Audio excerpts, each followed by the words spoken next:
The other night, I was watching Hamilton, the musical, and one thought kept reoccurring in my mind, which had nothing to do really with the musical at all. It was a very good musical, by the way, but it was the idea of how many distractions did Alexander Hamilton really have during the time that he was studying, working, writing, and doing all of these things to help create a new country?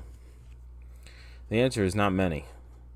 If you were to think about it in terms of the amount of distractions that somebody, say, in the 17 or 1800s had compared to now, I don't even think that there's a quantifiable number, because it's so vast that to put a number on it would probably diminish it in reality.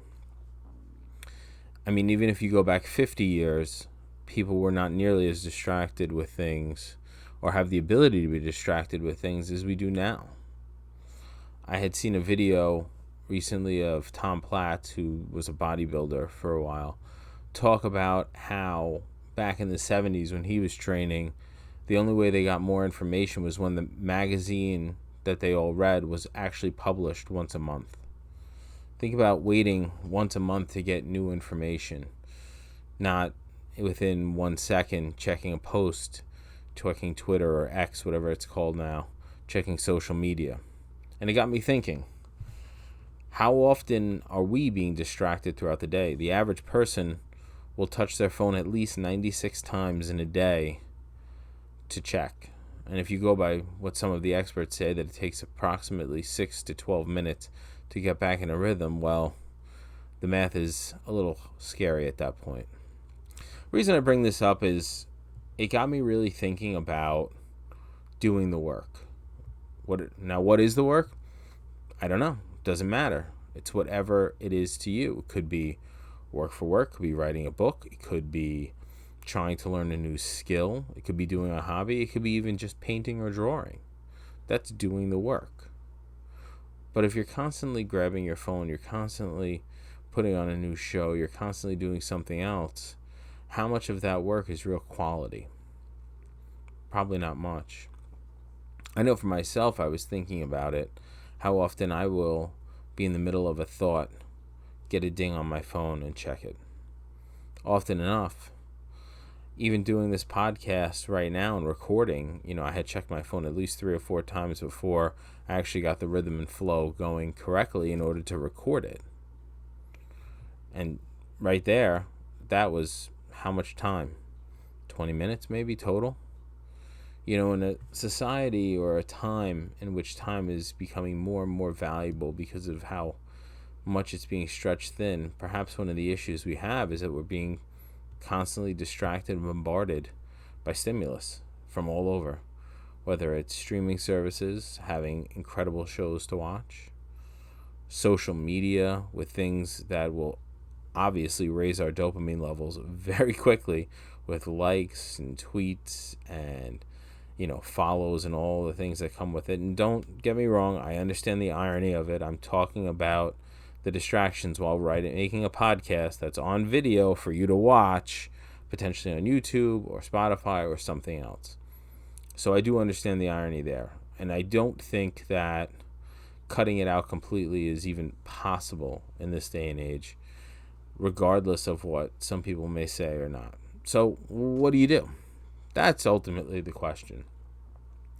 One method I've found is by taking all of the things that may, kind of get in your way and kind of removing them from the workspace, whatever that is for you. It could be a gym. It could be an art studio. It could be a place where you're reading. It could be a place where you're teaching. It could even be a place where you're working. Wherever that is, I find moving the things just outside of reach, maybe right on the outside of the door, maybe far enough away where every time you want to check it, you have to get up, walk over, and check it. It's kind of the same principle that a lot of people have recommended when you want to start to get up early and you have an issue.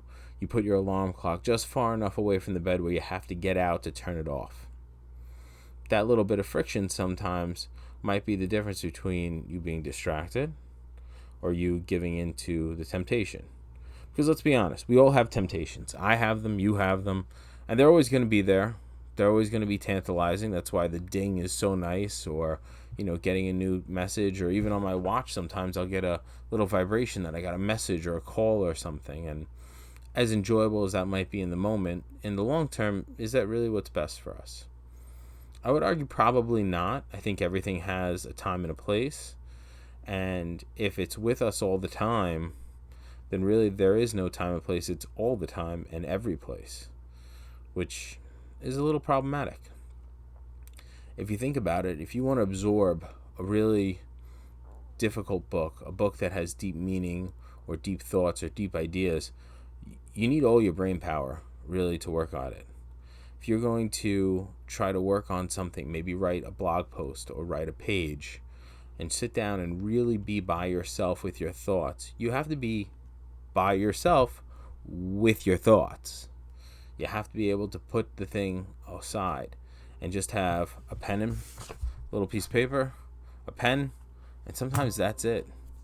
I know everyone likes to type, and I know everyone likes to record and take pictures, and that's great and all. But I have yet to find anything that can replace writing by hand with a pen and a paper. It's something to consider. I know it's not very high-techy. I know it's ironic speaking to you through video and a recording. But the point that I'm trying to make here is not to abstain from it completely, to say, oh, don't ever use it. No, quite the contrary. Everything should have a time and a place. I mean, you have to go to work for a certain amount of time. You have a certain amount of time till a break. You have a certain amount of time until you can do something else. If you're baking a cake, it takes a certain amount of time. Set a certain amount of time for yourself. Is that 20 minutes? Is it 40 minutes? Is it an hour? How much can you do? You start small, obviously. Start with 10 minutes. If you can do 10 minutes, let me tell you something. You're already ahead of 99% of the people. And then you increase a little by little by little. That's something that weightlifting has taught me. Small incremental increases build unbelievable changes over the long term. And that's the point, to do this all over the long term. To let the distraction become less and less and less over a longer period of time. Think about all the work you'll do. Think about that novel you'll write, that play you'll write, that book you've always wanted to read. All takes time. And it's your choice how you want to spend it. Whether we want to be distracted, which unfortunately happens, I think, to more of us than we'd like to admit, or do we sit and we do the work, get it done, and become the best version of ourselves doing that? Think about it.